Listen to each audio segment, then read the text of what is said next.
On the cliff above the roaring cleft, one lantern chooses between profit and mercy.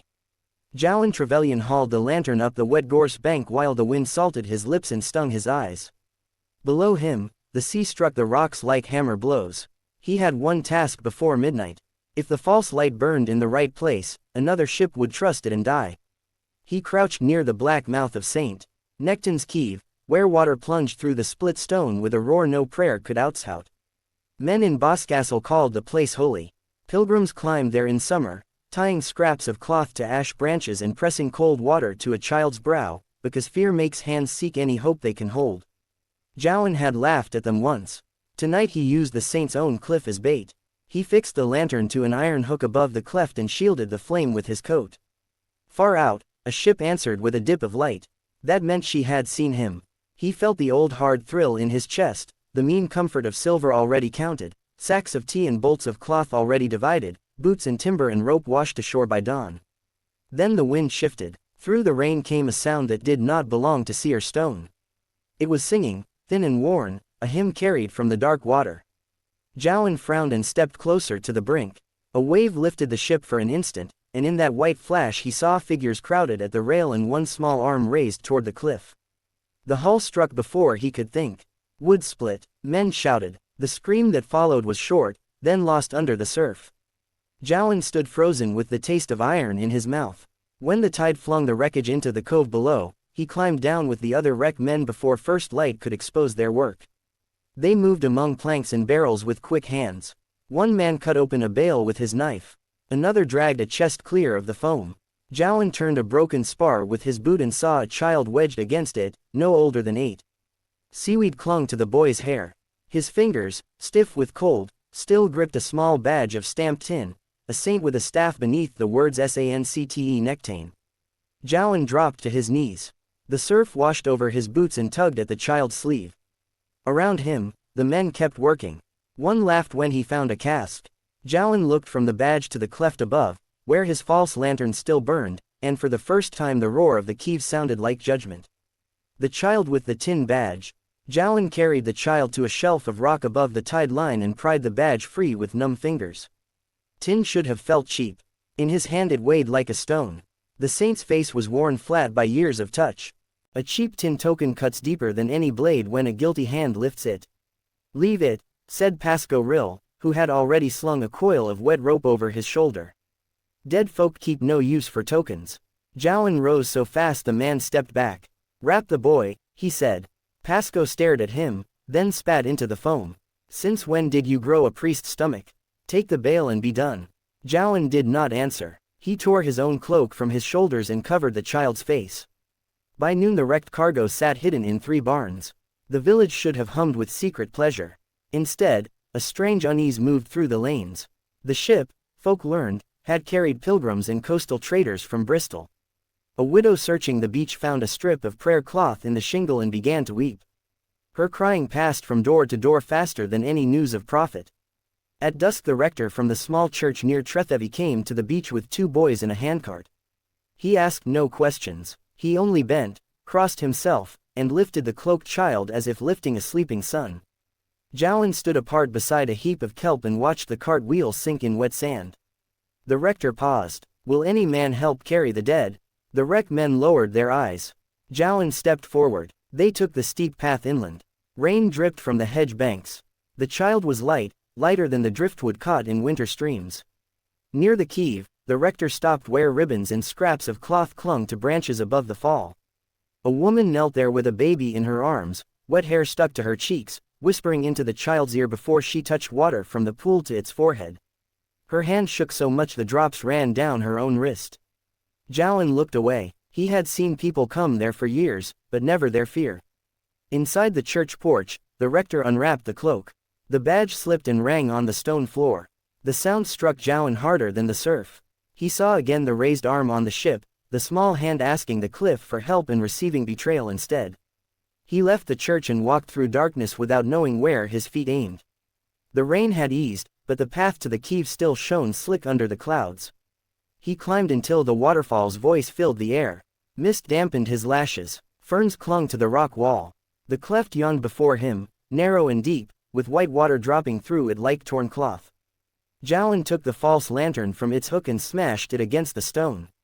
Then he knelt on the ledge, water soaking his breeches, and spoke into the roar. He did not dress his words with fine speech. He gave them plain. I brought death for gain. I cannot call back one breath. But if God grants me years, I will hang a true light here. I will keep it through storm, hunger, and shame. Let no ship be fooled by this cliff again. The waterfall answered with its endless crash. No voice came from heaven. No sign split the cloud. Yet Jowin rose with his face cold and his chest raw, as if some hidden knot had been cut loose and left bleeding. The next market day he sold his share of the wrecked tea and bought oil, glass, and a stout brass lantern from a trader in Camelford. When he carried the gear home, the village fell silent around him. Pasco laughed first. Hear that? Jowin means to guide strangers safe past our own reef. An old woman at the pump shook her head. Madness caught him in the spray. Traitor, said another, not loudly, but enough. Jowin set his jaw and kept walking. The word followed him through the lane like a thrown stone. A lantern in the cleft. Jowin built the lantern post with timber scavenged from the same wreck that had broken him. He hauled beams to the Kieve. On his back, slipping on roots, bruising his shins, cursing his own weakness when the load shifted. The cleft gave him no ease. Spray soaked the wood. Wind tried each joint before he could peg it fast. Against wind, spray, and scorn, the small true flame holds its ground. For 3 days he worked alone. On the 4th, a shepherd boy named Mabon appeared with a hammer tucked through his belt. My mother said not to come, the boy admitted. She says you anger men with full cupboards. But my father was lost at sea. I would rather see a true light. Jowin handed him nails. They spoke little after that. By week's end the lantern post stood above the fall, braced in stone. Jowin fixed a narrow hood of tin behind the lamp so its beam faced the sea and not the inland path. When he lit it for the first time, the flame shivered, steadied, and cast one clean stripe over the dark water. No bell rang for the act. No crowd blessed it. From the village below came only closed shutters and the bark of dogs. The loss of wreck money bit fast. Men who had once joked at Jowin's table crossed the street to avoid him. Fish sellers charged his sister more than the fair rate. Children sang after him, lantern fool, until one hard look from him sent them running. His sister, Elowin, placed bread on the board with tight lips and said, I do not ask what turned you. But I ask whether this light will feed us. Jowin could not answer. That winter gave little mercy. Nets came in thin. Salt damp ruined 2 sacks of meal. Elowin mended shirts by rushlight until her fingers cracked. Jowin cut furs, carried peat, and still climbed each evening to the Kieve with oil under one arm and a flint box in his pocket. Some nights the path lay under sleet. Some nights fog pressed so close the lantern seemed to float in milk. He learned the sounds of weather on that cliff. Thin rain ticking on brass, west wind booming in the cleft, calm water breathing against stone. He learned where to wedge his boots and how to shield the flame with both hands while his knuckles burned from cold. One night Pasco and 2 others waited by the post. You shame us by this toy, Pasco said. Douse it. Jowin set the oil can down. No. Pasco shoved him once, enough to test him. That cliff fed half the parish. It fed us with graves, Jowin said. The answer drew silence. Then Pasco struck the lantern with a stick. Glass cracked. Jowin lunged, caught his wrist, and twisted until the stick dropped. There was no grand fight, only grunting, mud, and men slipping near the edge while the waterfall hurled spray into their faces. Mabon's hammer, forgotten beside the post, slid over rock and vanished into the pool below. At last Pasco pulled free and backed away, cursing under his breath. Keep your saints light, then. But when hunger comes, do not knock at my door. They left him with a split lip and a broken pane. Jowin stood shaking. Blood salted his tongue. He wanted, for one dark moment, to fling the lantern after the hammer and let the sea have its old trade. No one would thank him. No one would forgive him. The dead child would stay dead whether the light burned or failed. He pressed his forehead against the wet post until the thought passed. Then he carried the lantern down, found a glazier in Tintagel willing to sell him a scrap pane, and walked home by moonless lanes. He returned before nightfall and lit the lamp again. The beam went out over the water, thin but steady, like a vow repeated after doubt. The winter of empty nets. Word spread along the coast that a light now marked the peril near St. Nectan's Kieve. Fewer ships came to grief. Fewer barrels broke open on the shingle. The beach lay bare through month after month of gales. Hardship follows him down the path, but the sea no longer eats the unwarned. The village did not bless safer waters. It counted loss. Men met outside the alehouse without Jowan and lowered their voices when he passed. Women who once traded with Elowin began to bargain hard and smile without warmth. The blacksmith refused him nails unless he paid in coin, not labor. When he ran short of oil, he sold his father's sea chest, then his silver-buckled shoes, then the spare blanket from his own bed. Elowin watched each thing leave the house.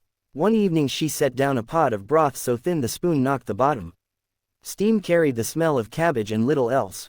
"You are killing yourself for men who hate you," she said. Jowan broke his bread in half and gave her the larger piece.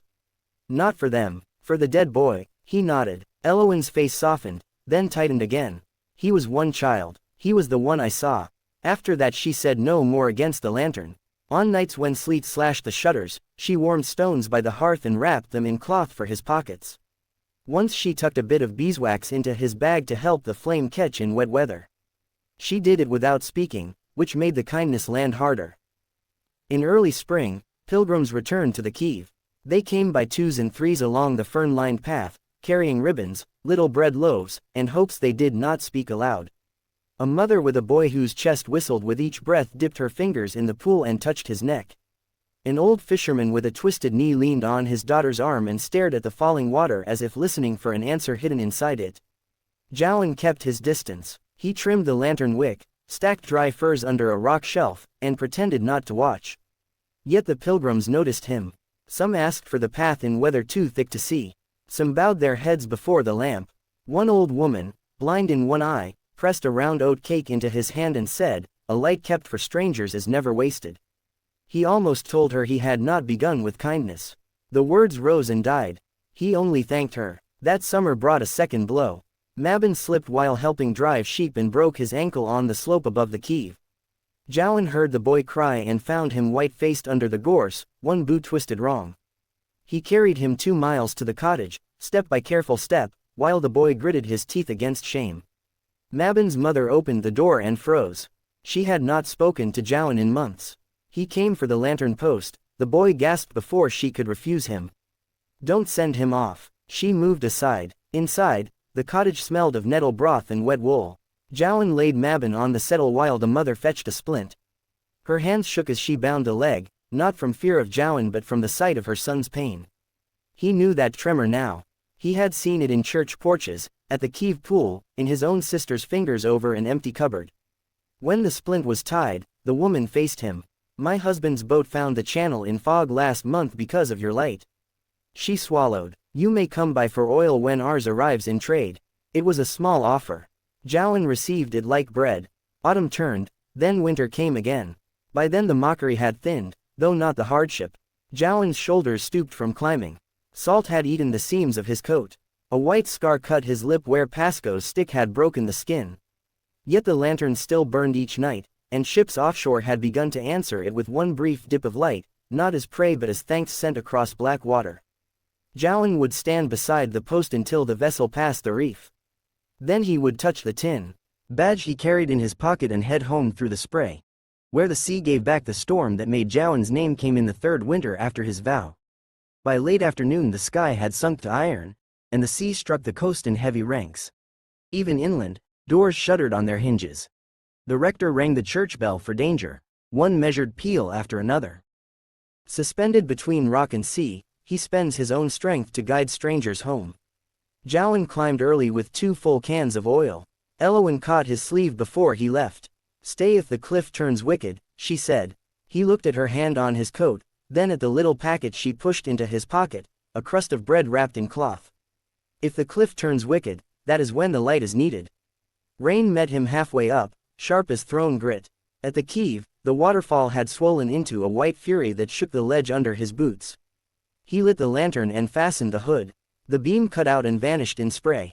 An hour later, through a break in the rain, he saw a brig wallowing west of the reef, one mast split, sail hanging in strips. It drifted wrong. The current would drive it toward the black teeth below the Kieve unless the pilot altered now. Jowan seized the hand lamp he kept for repairs and ran farther along the cliff, where the path narrowed above the drop. Wind punched his chest. The smell of kelp and torn weed rose from the chasm. He swung the lamp in a wide arc, then another, crying out though he knew no voice could cross that distance. The brig answered with confusion. Men moved on deck like dark pins. The vessel yawed, recovered, then slid again toward danger. Behind him came footsteps. Mabon, older now and limping in bad weather, crawled to the shelter of a boulder with a coil of spare line over his shoulder. "They see nothing," he shouted. "Then we climb higher," Jowan said. There was one place above the cleft where a hawthorn leaned from the rock. No sane man stood there in such weather.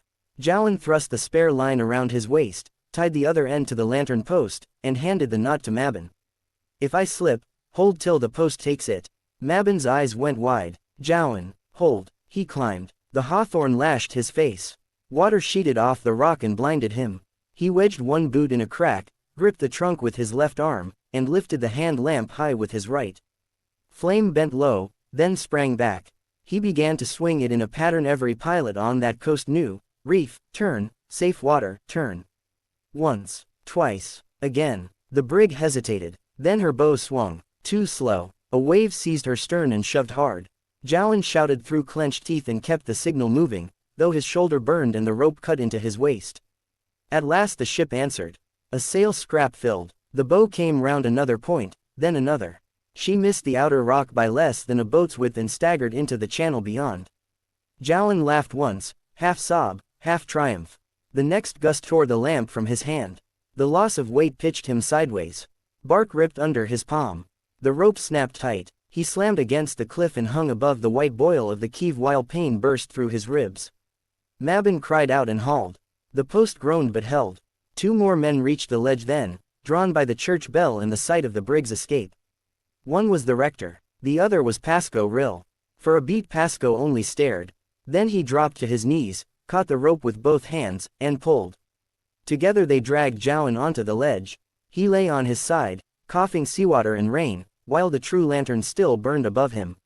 Far out in the dark, the brig gave 3 bell strokes, faint but clear between the gusts. Pascoe sat back hard, mud on his face.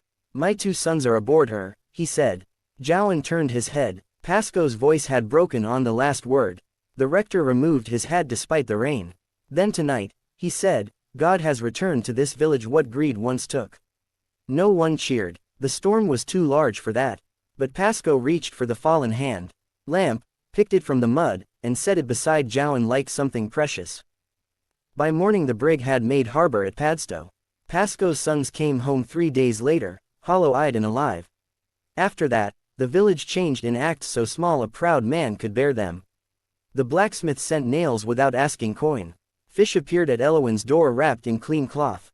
Mabon's mother delivered lamp oil and pretended she had brought too much for her own shelf. When Jowan climbed to the Kieve at dusk, another pair of boots sometimes sounded behind him. No one spoke much. They simply helped shield the flame, mend the post, or scrape salt from the brass. Years passed. Children who had once mocked him grew into boatmen who searched for the lantern on bad nights. Pilgrims still came to the waterfall with briefs in their hands. Some left ribbons, some left bread, some left only a long look at the lamp above the cleft and went away steadier than they had arrived. When Jowan grew old, his back bowed and his hands shook in calm weather. He could no longer climb without resting twice on the path. Yet each evening he touched the tin badge in his pocket before lighting the flame. On the night he failed to return, the village found him seated beside the post, head bowed, lantern bright and trimmed, as if he had paused only to listen to the water. They buried him on a rise from which the sea could be seen between 2 yews. For many winters after, sailors passing the Cornish coast pointed toward the cliff light above street. Nectan's Kieve and spoke of the Penitent who had once lured ships to ruin, then spent the rest of his days warning them clear.